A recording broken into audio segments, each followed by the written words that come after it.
қойыңыздар, қайтасын келіп жатырмын, сәттілік келіп қойыңыздар.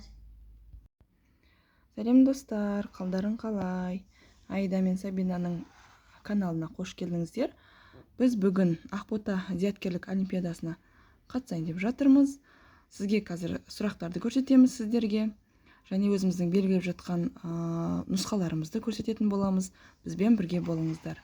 Біз өзіміздің паролімізді барлығын жаздық, енді кіреміз. Ал бісміллә. Ой, кірмей жатыр. Біз жаңа парольді өзгерткенбіз, соны ұмытып кетіппіз. Енді қайттан кіріп көрейік.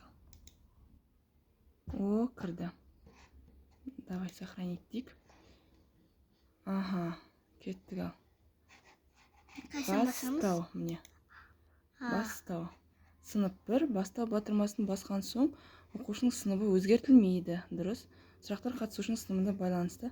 Әртүрлі сіз еңбек нұрыстың растайсыз ба? Растаймыз деп галочка қоямыз. Бастау. Так, Аида бірінші класс, дұрыс еңбегін растайсыз ба? Дұрыс. Так, кеттік. Суретте барлығы неше үшбұрыш бар дейді.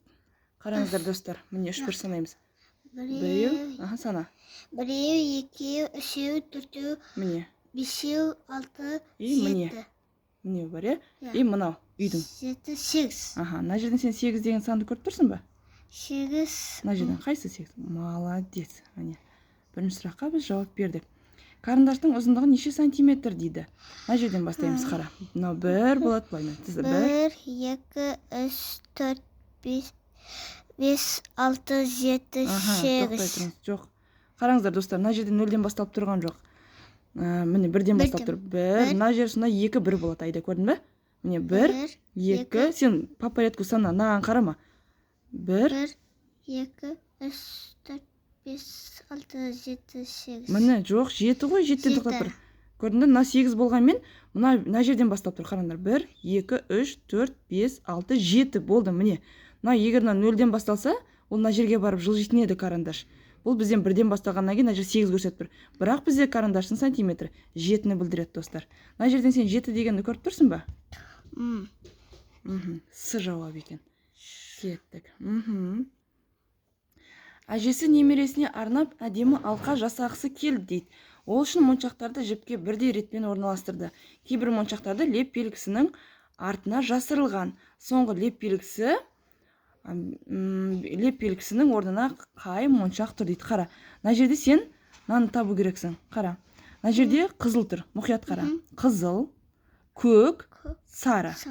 Нерде қызыл тұр, қайталанады қара. Қызыл тұр. Қызылдан кейін қандай тұр? Мына жерде қандай болу керек? Сары. Жоқ, міне қызылдан кейін қандай тұр? Көк. Міне қызылдан кейін достар қараңыздар. Қызыл, көк, сары. Қызылдан кейін мына жерде көк тұр уже. Көк, сары. Көк, сары. Қызыл, көк, мына жер қандай болады? Сары болады. Мына жер қызыл, көк, мына жер сары. Мына жер сары деген міне, көрдіңіздер ма? Сары. Түсіндің бе Аида? Кезек-кезегімен істеп жатыр. Енді 4-ші сұрақ. Кестеде балалардың қанша тәттері бар екені көрсетілген. Алима деген қыз тәттілерін басқаларға бөліп береді дейді. Русланның неше тәттісі болады? Қара. Мына жерде Алимада 3 кәмпит бар. Мынаған 1 кәмпит береді. Айсұлтанға. Русланға 1 кәмпит береді. Айманға 1 кәмпит береді. Русланның кәмпитін бірінші саналышы қанша болып тұр? 1, 2, 3, 4, 5. Алима 1 кәмпит берсе қанша болады? 5-ке 1-ді қосасың? 5-ке 1-ді қосасың 6. Ал мына жерде сенде 6 деген жауап бар ма? 6 деген. Қане, мынау ма? Міне 6. Көрдіңіздер ме достар? 6. Достар, біз 5-ші сұраққа келдік. Қараңыздар, Санжар геометриялық фигураларды бірінің үстіне бірі орналастырды. Алдымен көк шаршыны, сосын сары үшбұрышты, сосын қызыл шеңберді қойды дейді. Санжар сызбалардың қайсысын жасады дейді. Қарайды. Мына жерде сен сөйлемдегі көк шаршы дейді. Көк шаршы деген төртбұрыш деген сөзді білдіреді. Көк төртбұрыш көріп тұрсың ба мына жерден? Қайсысы көк төртбұрыш? 3 көк төртбұрыш бар. Қараңыздар. 1, 2, 3. Бірақ бірінші көк төртбұрышты орналастырып тұр. Міне. Екінші, сосын сары үшбұрыш дейді. Сары үшбұрыш көріп тұрсың ба? Мына жерде сары үшбұрыш бар, мына жерде сары үшбұрыш бар. Бірақ қараңыздар, мына жерде сары болғанмен, мына жерде жасыл болып тұр. Значит, мынау көк, сары. Көрдіңдер ме? Мына екеуі келіп тұр. Одан кейін қызыл шеңбер. Мынау шеңбер, қызыл шеңбер. Значит, бізде бірінші жауап. Иә, демек бірінші жауап дұрыс болады. Достар, қараңыздар, біз 6-шы сұраққа келдік. Міне, егер үстіңгі жағындағы көк жіптерді кесіп, дейді, мына жерде көк жіптерді көріп тұрсың ба? Мынау қандай? Қара, мынау көк, мынау көк.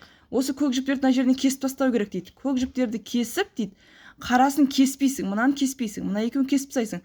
Сонда қай шар ең төменге тұрады? Мына жерде Айда мынаны кесіп тастаса ше, мынау төменге қарай түседі.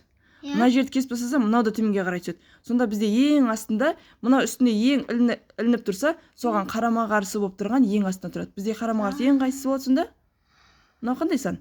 3. 3 саны бізде ең төменде тұрады, достар. Қазір, мінекей, қазір 23 қазан болса, 10 күннен кейін қай күн болады дейді. Қазір айдағы календарды әкеліп көрсететін боламын. Сіздер де қарайсыздар, е? Міне қараңыздар.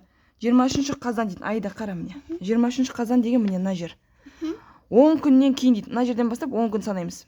1, 2, 3, 4, 5, 6, 7, 8, 9, 10. Сонда нешесі болып тұр? Қандай сан болып тұр? 2. 2 мына жерде қараңыздар. Қараша, ноябрь. 2-ші қараша, ноябрь деген бар ма бізде? 2 деген сан бар ма мына жерде? Иә.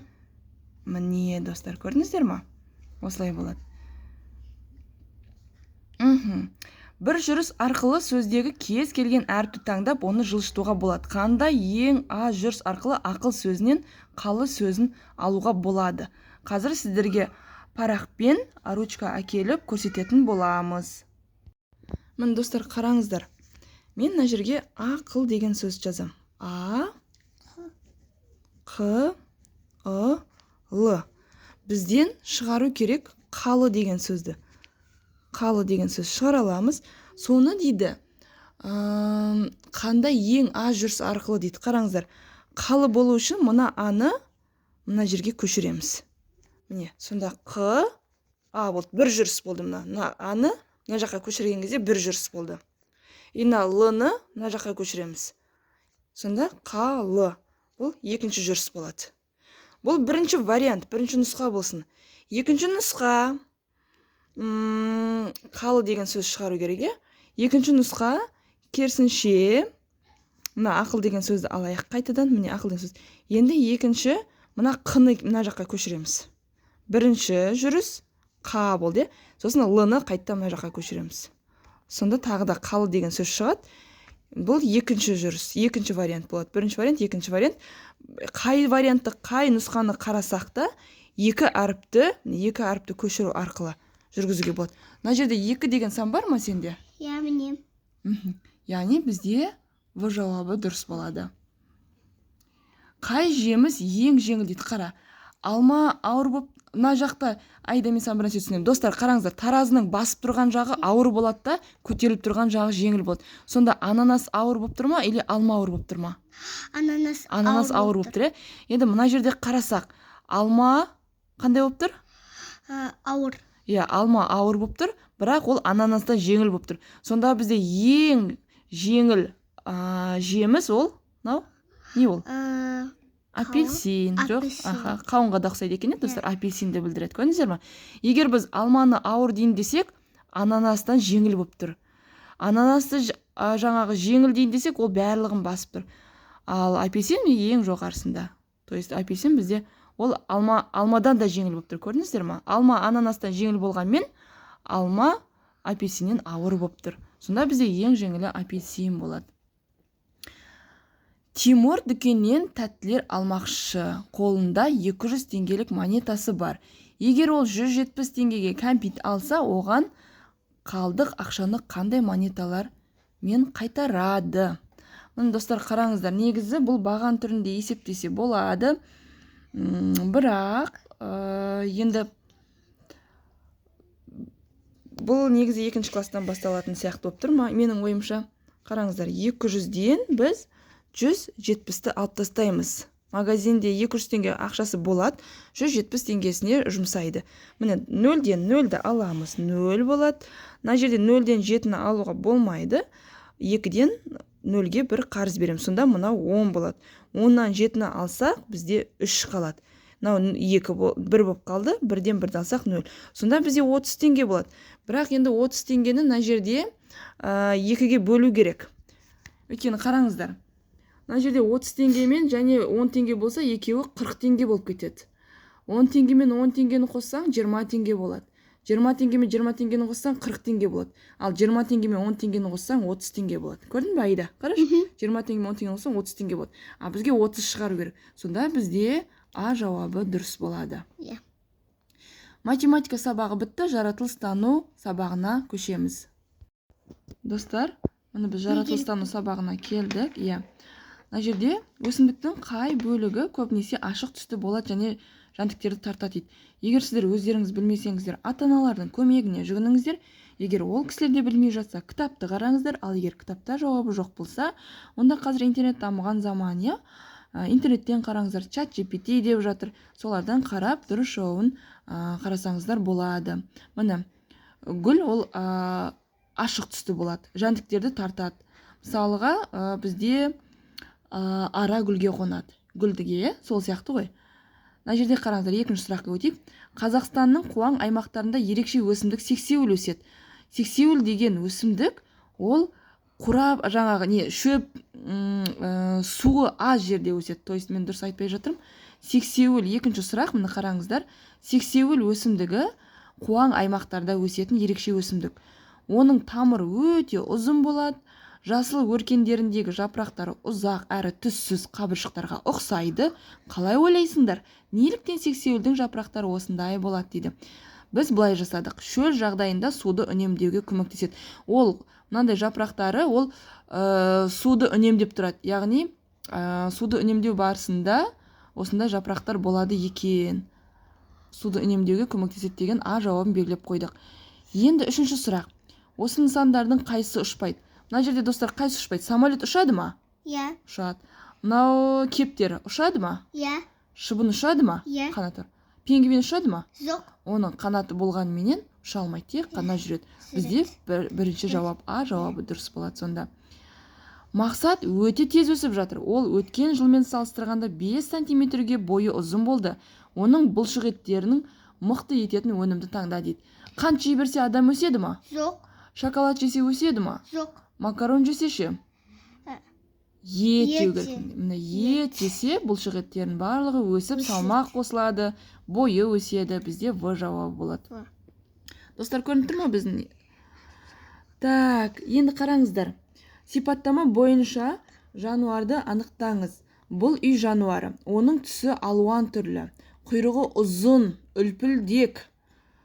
Ол жаңа күн басталғаннан бәрінен бұрын біліп даусымен хабарлайды. Аулада серуендеп достарын қорғағанды ұнатады дейді.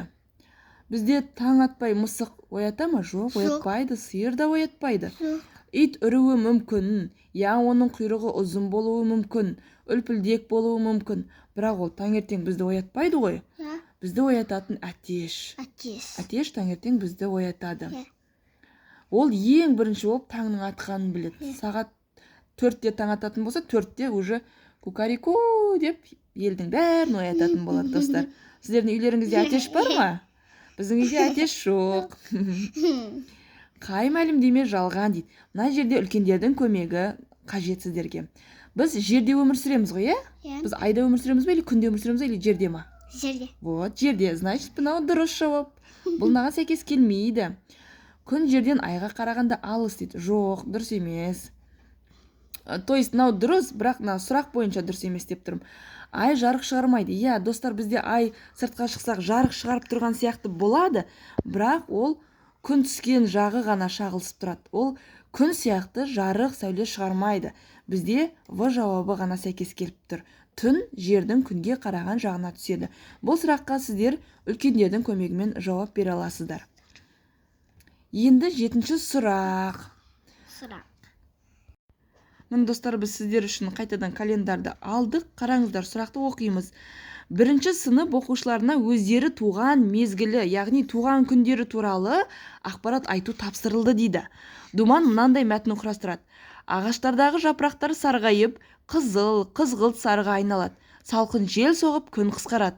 Құстар ағылып оңтүстікке ұшады. Жаңбыр жиі жауады, таңертең тұман түседі. думанның туған күнін анықтаңыз дейді. Жапырақтар сарғаятын ол қай мезгіл, достар? Күз. Күз, иә? Дұрыс айтады Аида. Күз мезгілінде жапырақтар сарғайып түседі, иә? Қыста барлығы түсіп қалады. Енді күз мезгілі. Ал бізде сәуір деген күзге жатады ма? Сәуір айын көрейік. Мына қаңтар қыс айына жатады, ақпан қыс айы, наурыз көктем, сәуір көктем. Демек сәуір А жауабы ол дұрыс емес бізде. Өйткені ол көктемге келіп тұр. Ақпан дейді, февраль. Міне достар, ақпан деген бұл қыс мезгілі. Ол да сәйкес келмейді. Маусым дейді. Д жауабын қараңыздаршы, маусым. Маусым деген міне. Бұл бізде жаз айы. Демек бізде мына жерде қазан деген бізге күз айына келеді. Қазанны қараңыздар. Қазір қазан, қазір қараша болып жатыр, өткен ай қазан болды. Бұл күз айы. Күз айы, қазан деген жазу мына жерден тауып берші Аида маған. Қазан. Так. Қазан, С. С жауабы, 8-ші қазан. Мынау дұрыс жауабы болады екен. Календарымызды алып қояйық. Қара, біз оны көрмейміз. Аида, біз оны көре алмаймыз. Бірақ ол үнемі айналамызда болады. Айналамызда жүреді біздің. Ол бізге тыныс алуға көмектеседі. Деп тыныс аламыз. Құстар мен ұшақтар аспанда ұша алады. Бұл не нәрсе, біз немен демаламыз? Ауа. Ауа, иә? Мына жерде ауа деген жауап бар ма? Қанаттар, күн. Ауа. Міне, дұрыс айтады. Ауамен демаламыз, достар. 8-ші сұрақ, С жауабы. 9-ші сұрақ. Айлин гүл құмырадағы құрғақ топыраққа абайсызда су төгіп алады. Гүл егіліп тұрған жаңағы құмыраға су төгіп алады. Айлин есімді қыз. Топырақ қараяды, жұмсақ болады. Бұл жағдайда судың қасиетін байқауға болады ма? Аида, мен мама үйде гүлге су құйып жүр ғой. Сол кезде су не істейді? Топырақты қараға айналдырып тастай ма, әлде мұзға айналып кете ма су? Мұзға айналмайды ғой? Мұзға айналмайды. Ол мөлдір екен, дұрыс. Ал мынау ше, су басқа заттарды ертіп өтеді. Су ериді ма? Су топырақтың астына сіңіп кете ма? Су құйған кезде. Иә, сіңіп кетеді. Значит, бізде достар В жауабы болады. Қараңыздар. Су басқа заттарды ертеді, өтеді дейді. Ертіп өтеді. Яғни топырақтың астына өтіп кетеді ол. Сол себептен топырақтың түсі де кішкене қараяды және ол сіңіп кетеді. Бізде В жауабы дұрыс болады. Бізде енді соңғы сұрақ қана қалды.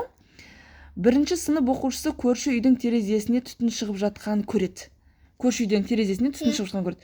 Өрт сөндіру бөліміне қоңырау шалу үшін ол телефонды қандай нөмірге тереді? Аида, бізде өрт сөндіру үшін арнайы. Достар, барлықтарыңызға айтайын, достар, бізде өрт сөндіру үшін хабарласатын нөмір бар, және жедел жәрдемге біреу ауырып қалса, біз скорый помощь шақырамыз ғой, жедел жәрдем.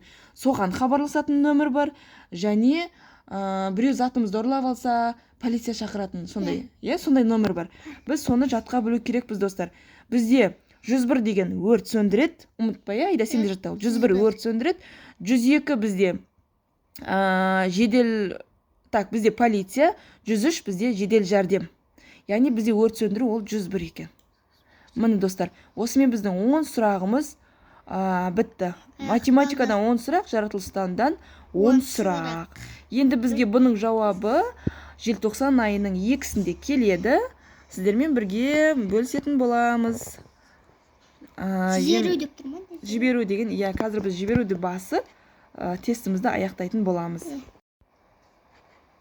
Біз жіберу. Так. Қараңыздар, жауаптарыңыз жазылды, қорытындысы 2-ші желтоқсан күні шығады дейді. Көрдіңіздер ме? Осы сайттан біз 2-ші желтоқсан күні мына жерде басып жауаптарын көре алатын боламыз. Достар, мен бірінші орынға шықтырмай. Лайк басып, комментарий тіркеп қойыңыздар. Колокольчик басыңыздар. Пока! Достар, бізге сәттілік тілеп қойыңыздар, бұйырса бірінші орынды иеленейік. Сау болыңыздар.